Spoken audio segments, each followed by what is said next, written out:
Bíblia nesta manhã, ergam-na para que eu possa ver. Ótimo. Quero que tu te voltes para um texto muito conhecido, no Evangelho de Mateus, Mateus capítulo 6. Te volta para este texto.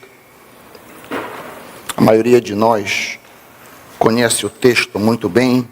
Eu vou ler uma porção apenas da unidade sermônica de Jesus, que se encontra aqui nos versículos 16, 17 e 18 do 6º capítulo. Acompanha comigo, eu leio a partir da Ara. Quando jejuardes, não vos mostreis contristados como os hipócritas, porque desfiguram o rosto com o fim de parecer aos homens que jejuam. Em verdade vos digo que eles já receberam a recompensa.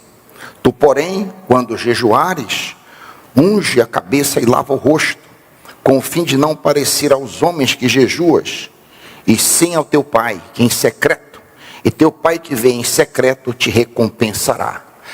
Pai, fala conosco nesta manhã. Teu povo não veio aqui me ouvir, teu povo quer ouvir a Ti, Pai. Traz a Tua palavra a nós. Queremos sair deste lugar dizendo, verdadeiramente o Senhor esteve conosco. Verdadeiramente Deus esteve naquele lugar. Queremos ouvir o sobrenatural, queremos participar do sobrenatural do Senhor. Pedimos isso humildemente no nome e pelo amor de Cristo Jesus. O Senhor e a igreja endossando diz: amém. Queridos, nestes últimos 10 anos que temos liderado a igreja, temos nos esforçado para santificar a noiva do Senhor Jesus. A santificação da igreja tem sido o principal objetivo do meu ministério. Obviamente temos tentado fazer outras coisas, além da santificação da igreja. Temos trabalhado com ação social, temos trabalhado tentando alcançar o perdido, aquele que está fora do aprisco do Senhor Jesus, e temos feito tantas outras atividades. É claro que é muito difícil separar evangelismo de santificação, vez que Jesus nos comanda a fazer discípulos e não convertidos. A ordem de Jesus é que nós trabalhemos para fazer discípulos e não meros convertidos. Ainda assim, nós nos esforçamos para alcançar pessoas. O Ministério de Evangelismo e Missões, o MEM, sozinho, abarca mais de 20% do orçamento da igreja. Há outros esforços evangelísticos que não são feitos pelo MEM. O MEM é Ministério de Evangelismo e Missões.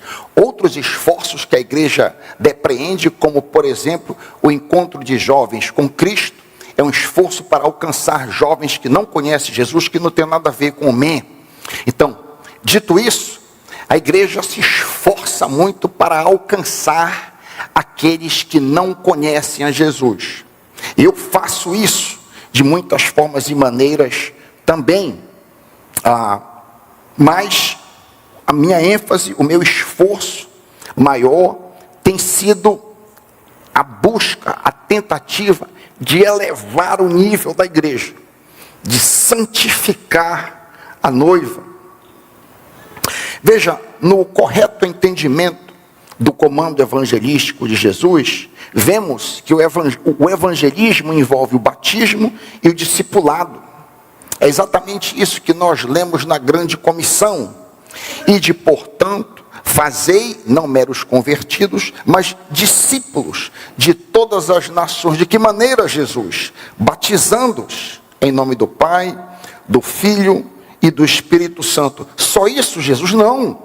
Ensinando-os a guardar algumas coisas. Ensinando-os a guardar todas as coisas que eu vos tenho ordenado. Então, evangelizar alguém envolve batizá-lo e ensiná-lo a obedecer a longo prazo toda a Bíblia. Eu tenho me esforçado, como disse, para evangelizar, fazendo quando devido apelos no culto. Tenho tentado obedecer esse evangelismo através do ECC, por exemplo, confrontado pessoas não crentes quando no meu gabinete, eu tenho tido o privilégio de conduzir pessoas a Jesus no meu gabinete. Pessoas que não eram crentes se tornaram ali diante de mim. Uma bênção, tem sido uma bênção. Mas, como estou tentando enfatizar, acima de tudo, eu tenho tentado evangelizar, ensinando tudo que está na Bíblia, na tentativa de santificar a mim mesmo e aos que me ouvem. Isso é claro, meus irmãos, a mais importante ferramenta que eu tenho utilizado para este fim é o método expositivo. Esta forma de pregar a Bíblia consiste na leitura do texto, explicação e aplicação do mesmo de forma continuada. Por isso essa maneira de pregar é chamada de lectio contínua. Não apenas eu faço isso, mas os outros pastores fazem exatamente a mesma coisa. Todos nós utilizamos a mesma metodologia. Eu já expus aqui, por exemplo, o livro de Ruth, versículo por versículo, do 1º ao 4º capítulo. Já expus Filipenses, a partir do 1º capítulo, 1º versículo até o fim. Pastor André, no momento, está expondo 1 Coríntios. Pastor Paulo, no momento, está expondo Efésios. Pastor Isaías Cristal está expondo 1 Tessalonicenses. Isso que a gente faz aqui na igreja. Essa é a metodologia que nós adotamos porque cremos que a exposição do texto bíblico edifica e santifica. Nenhum professor de história ensina um pedaço da história aqui, outro ali, outro acolá. Nenhum professor de geografia pega o livro, o texto, ensina um pedaço aqui, aí salta 30, 40 páginas, vai para acolá, vai ali. Não, ninguém faz isso. Então nós cremos que a maneira correta de lidar com o texto sagrado é expondo continuamente, sem evitar os textos difíceis e o que quer que venha à frente. Essa é a primeira maneira que nós temos tentado santificar a igreja. Uma outra forma que nós temos lutado para santificar a igreja é através do lançamento anual de um pecado em particular. Aqueles que frequentam os nossos cultos de final do ano têm testemunhado disso. No dia 31 de dezembro de 2018, nós lançamos a campanha geral da luta contra o pecado.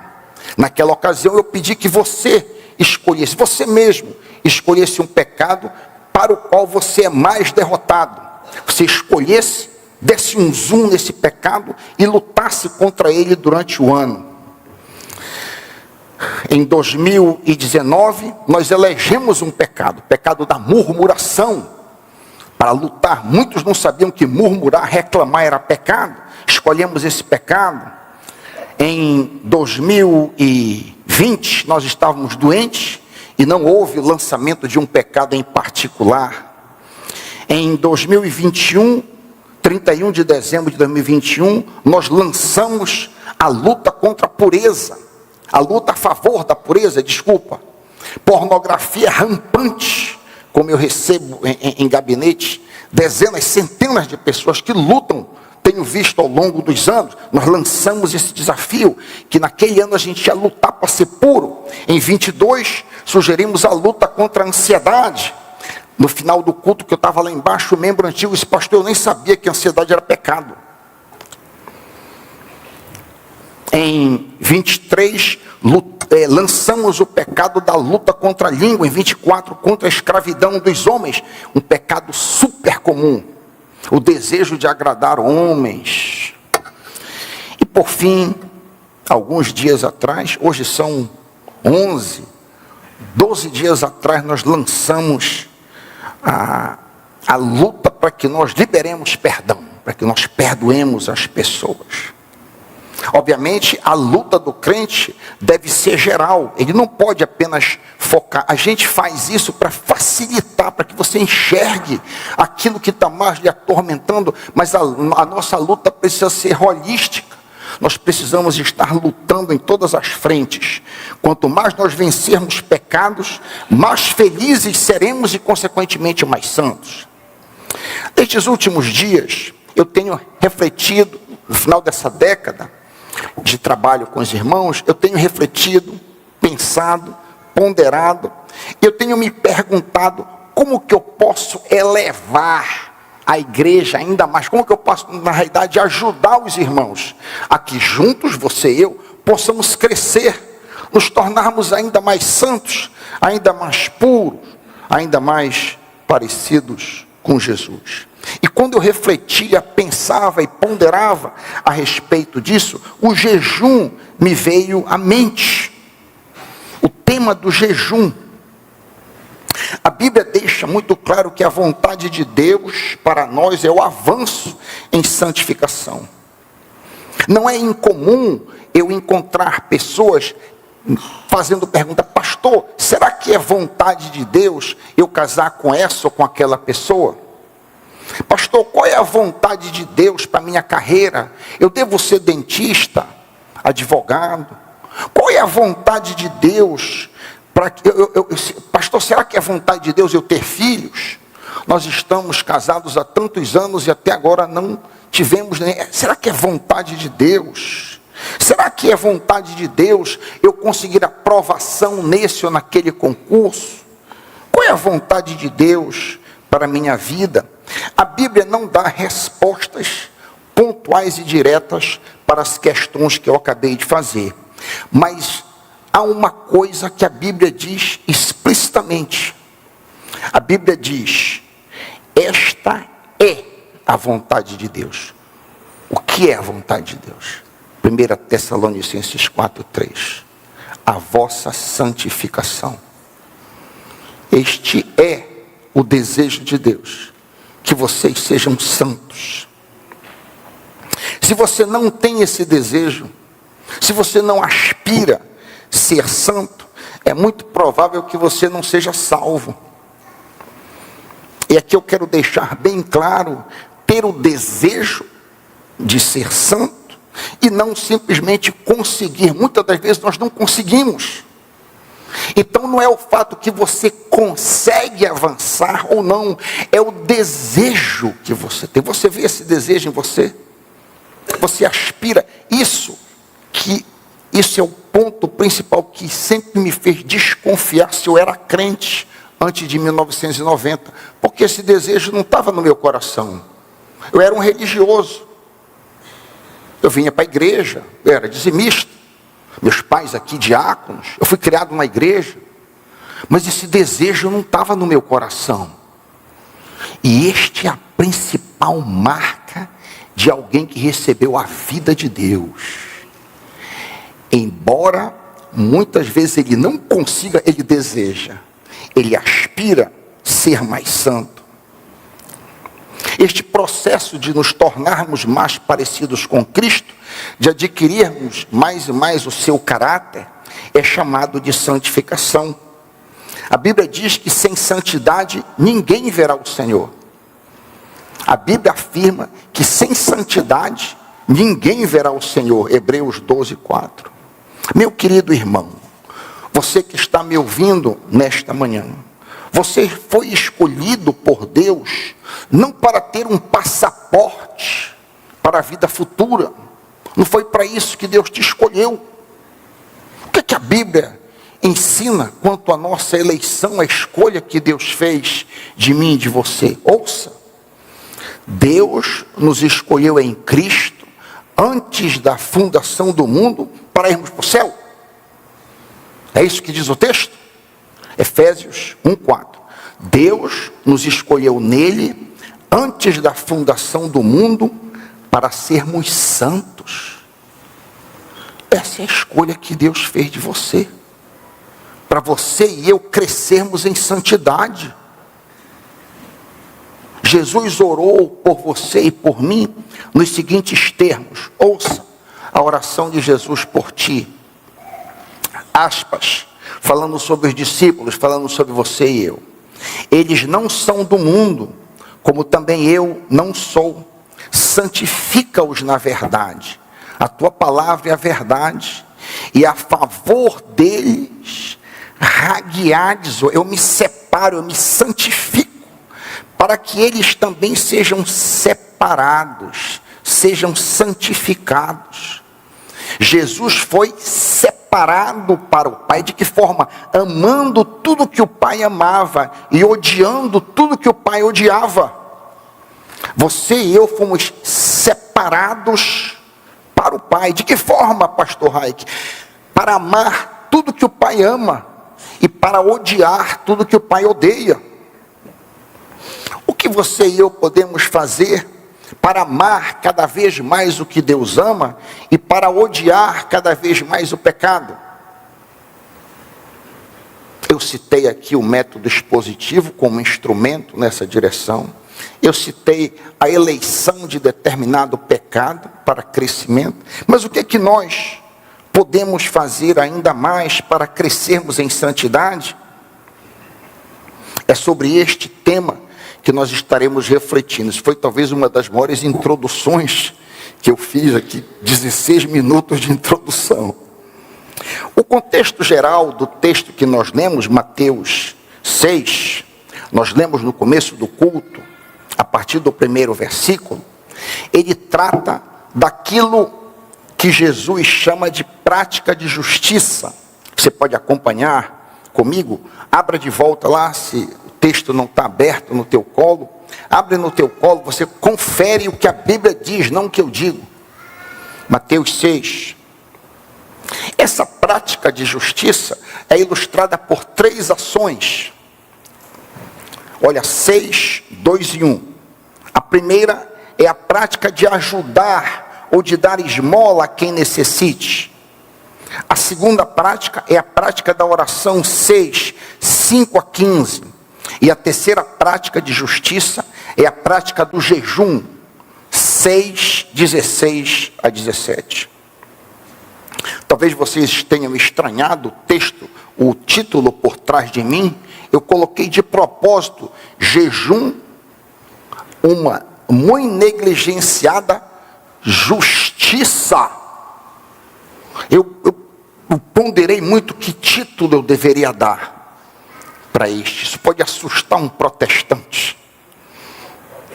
Mas é como a Bíblia, como Jesus chamou o jejum, a oração e eu entregar, eu ajudar as pessoas.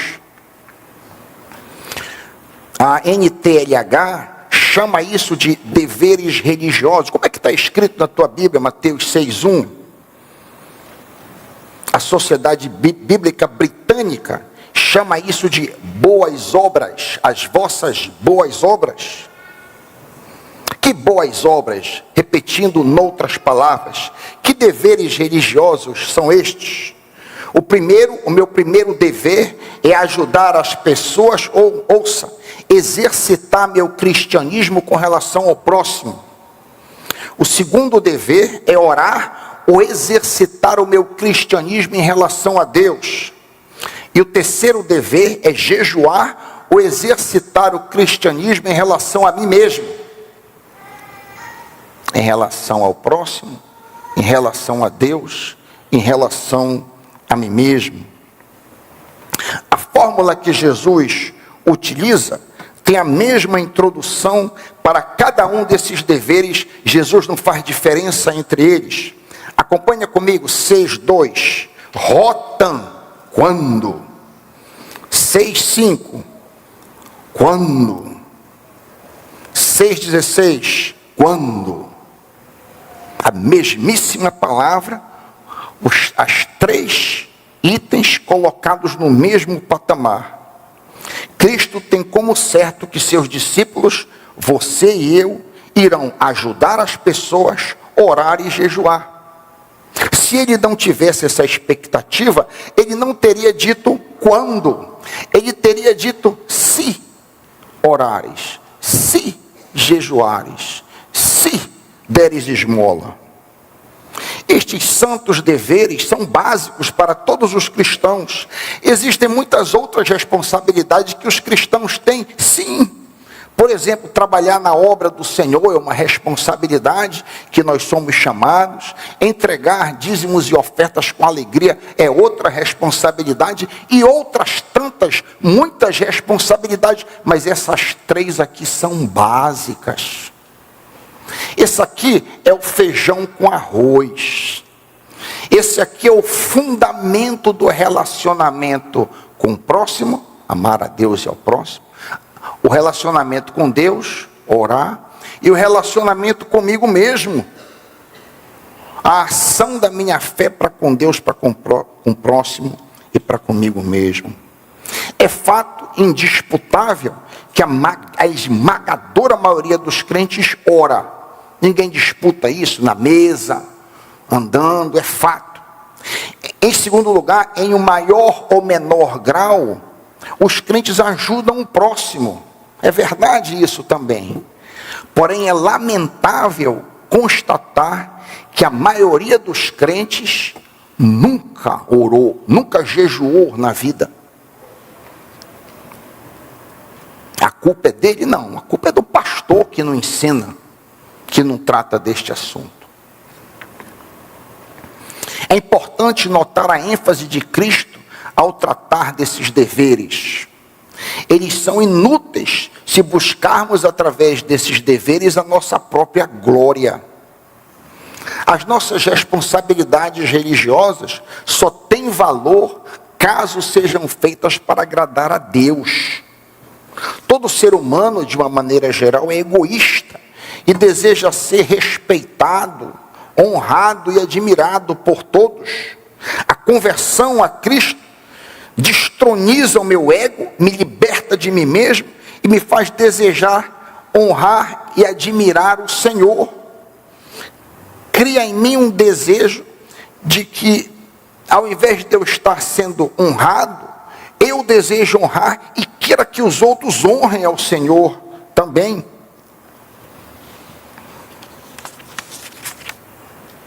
Existe para nós uma recompensa no céu.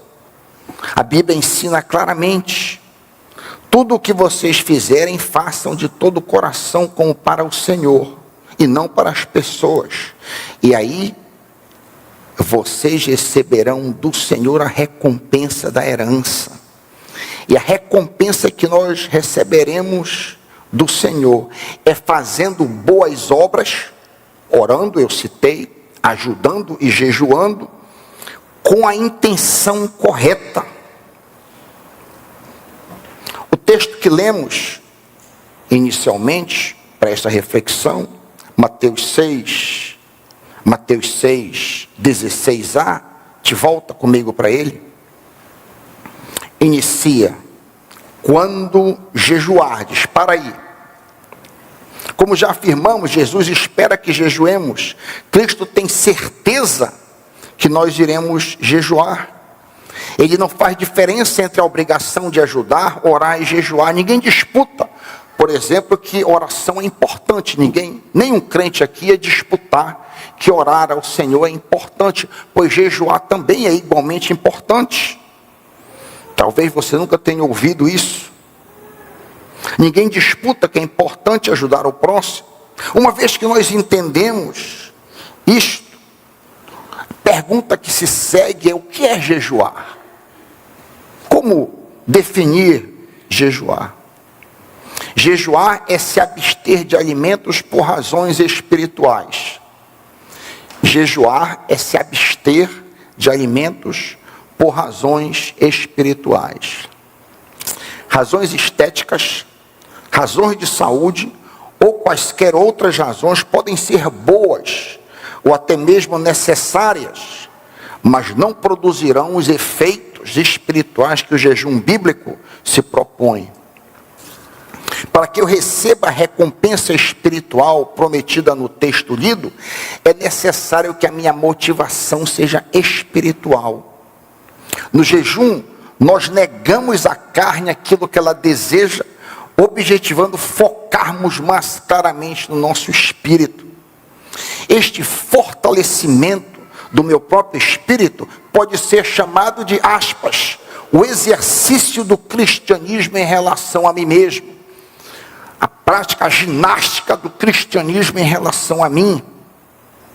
Durante o período do jejum, inevitavelmente nós nos tornamos mais cônscios de Deus, pois a quebra da rotina, não almoçar, por exemplo, e o incômodo da fome nos lembra do Senhor.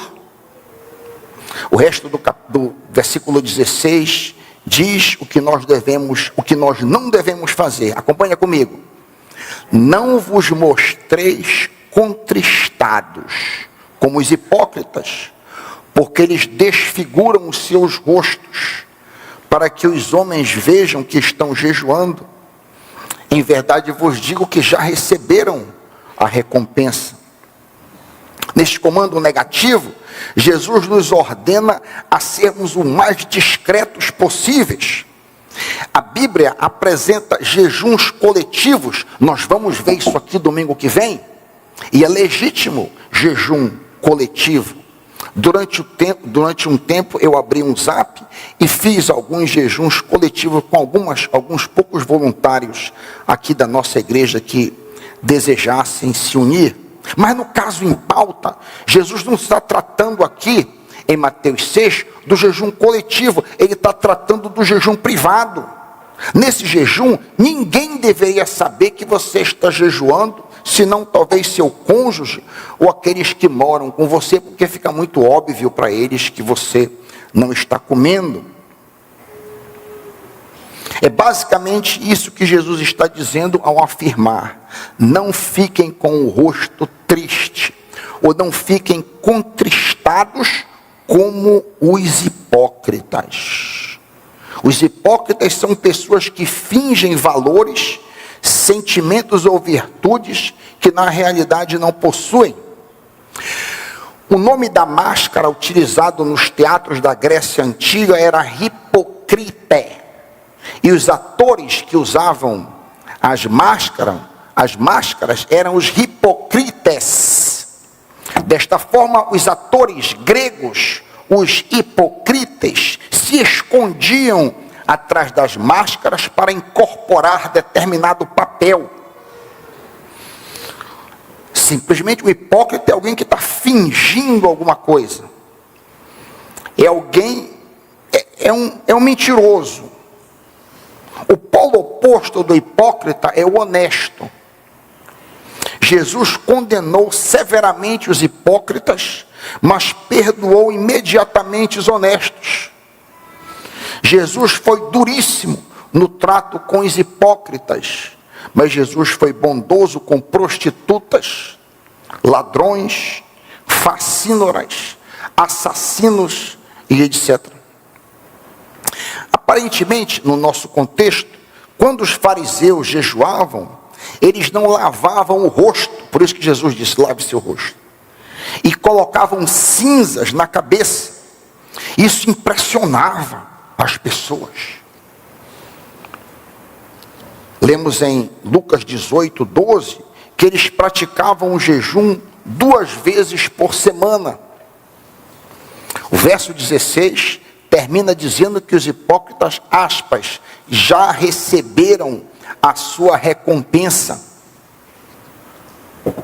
Que recompensa é essa? Você pergunta. Que recompensa que eles já receberam? O que Jesus está querendo dizer?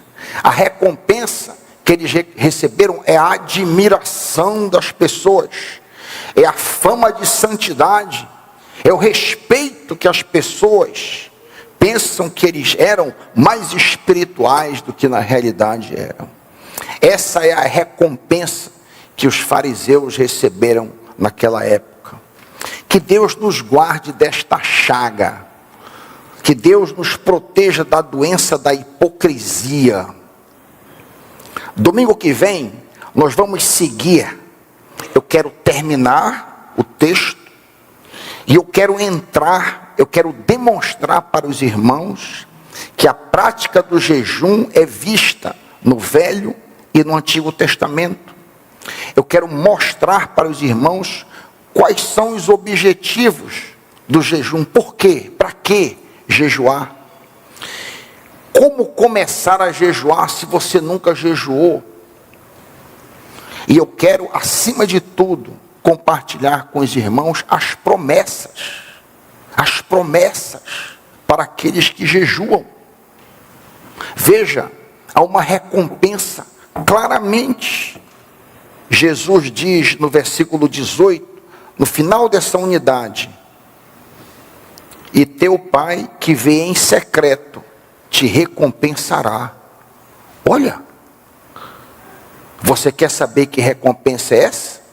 Esteja domingo que vem para ouvir a continuação deste sermão, em nome de Jesus. Amém.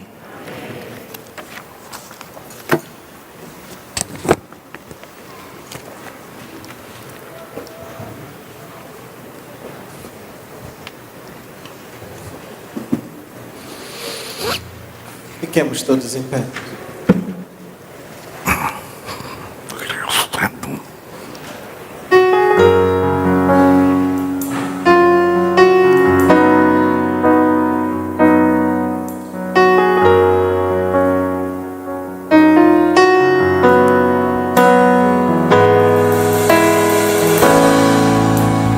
Perto de Jesus,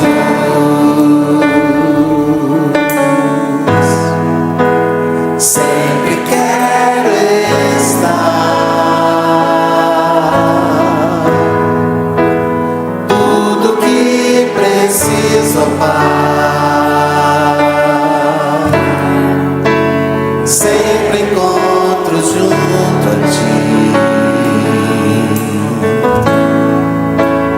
Quero aqui ficar,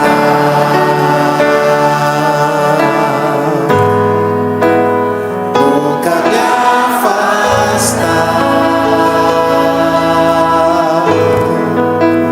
E ao lhe abraçar, Senhor, sinto teu amor por mim. Tu és o meu Deus, quero só a Ti.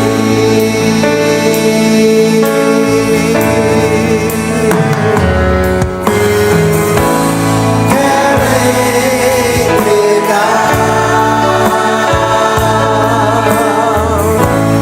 o meu viver, Senhor. Se quero estar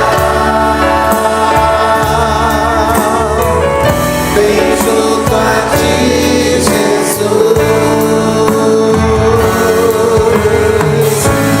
Quero entregar o meu viver, Senhor. Se quero estar bem junto a Ti, Jesus.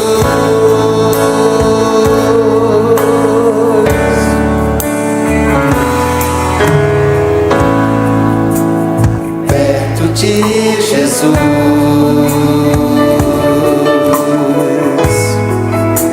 sempre quero estar.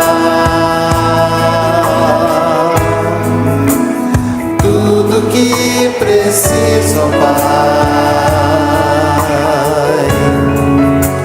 sempre encontro junto a Ti. Quero aqui ficar,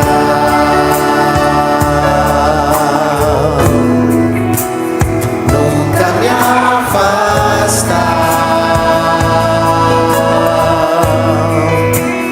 E ao lhe abraçar, Senhor,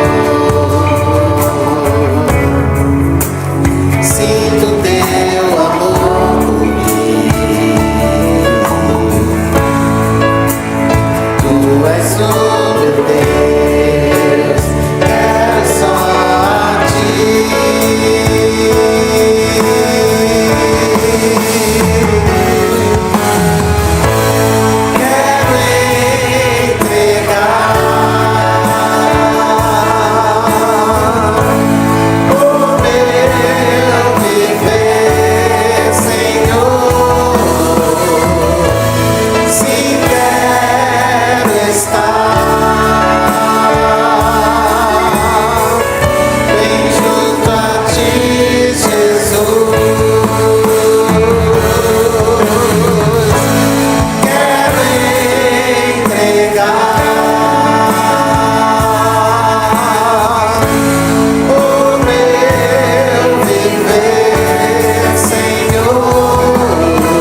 tenho alguns alvos, ainda não colecionei todos que eu quero para a minha vida neste ano de 2026, mas a palavra do Senhor diz que Ele é galardoador, Ele é recompensador daqueles que o buscam.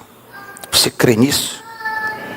Sem fé é impossível agradar a Deus, porque é necessário que aquele que se aproxima de Deus creia que Ele existe, ouça, e que Ele é galardoador daqueles que o buscam. Ele recompensa, é uma promessa, está escrita na Bíblia. Eu quero essa promessa. Eu não sei de que maneira Ele vai escolher, respondendo os meus desejos e o avanço espiritual. Vitória, mais vitória sobre meus pecados, mais semelhança com Jesus. E eu quero que você entre nessa batalha. Você já entendeu que isso é uma responsabilidade, tanto quanto orar. Como você vai responder? Fica nas suas mãos a maneira como você vai responder. Que Deus te faça aspirar. Quero entregar o meu viver para o Senhor e avançar. E você sabe que quanto mais você avança, mais alegre, mais feliz você se torna. Vamos cantar isso como uma oração. Cante para o Senhor: quero entregar o meu viver para Ti, eu quero estar mais perto de Ti. Puxa, Cláudio. Quero entregar o meu viver, Senhor. Sim, quero estar bem junto a Ti, Jesus.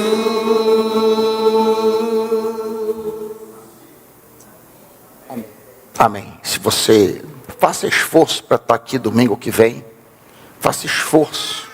Se você soubesse que você ia ganhar R$1 milhão, você viria? Se tivesse um prêmio aqui, pois o que você pode ganhar é muito melhor e muito maior do que o dinheiro. Faça todo esforço para estarmos juntos domingo que vem. Pai querido, obrigado pela Tua palavra. A Tua palavra nos instrui.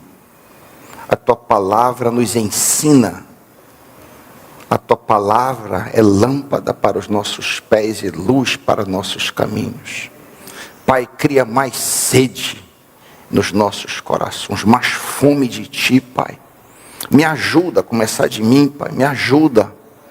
Tira todo o marasmo, toda a preguiça, toda a indisposição do meu coração. Ajuda meus irmãos da mesma maneira. Nos ajuda a avançar, Te buscando mais, prosseguindo em Te conhecer mais e melhor, nos tornando mais e mais moldados ao caráter de Cristo. Nos ajuda nessa caminhada, neste novo ano que desponta. E agora que o amor de Deus, o Pai, a graça preciosa, a graça bendita de Deus, o Filho, a unção, o encorajamento, a força, o poder de Deus, o Espírito Santo, que a divina Trindade, Criador, Redentor e Consolador, que o grande Deus Trino, nos acompanhe no resto desse dia, quando todo o povo de Deus a uma voz diz: amém. Vamos para a escola bíblica dominical. Obrigado por nos acompanhar nesta transmissão do culto a Deus na Primeira Igreja Batista do Pará. Somos uma igreja que expõe a palavra de Deus e cremos que a Bíblia é inerrante, infalível e suficiente para nos tornar mais parecidos com Jesus. Queremos te encorajar a estar conosco em nossos cultos presenciais aos domingos, às quartas e aos sábados. Assim, poderemos celebrar juntos o Deus vivo e aprendermos mais as verdades de sua palavra. Se você tomou alguma decisão, entre em contato conosco através do nosso site e das redes sociais. Queremos orar por você e ajudá-lo na sua caminhada com Cristo. Que Deus te abençoe copiosamente em nome de Jesus. Amém.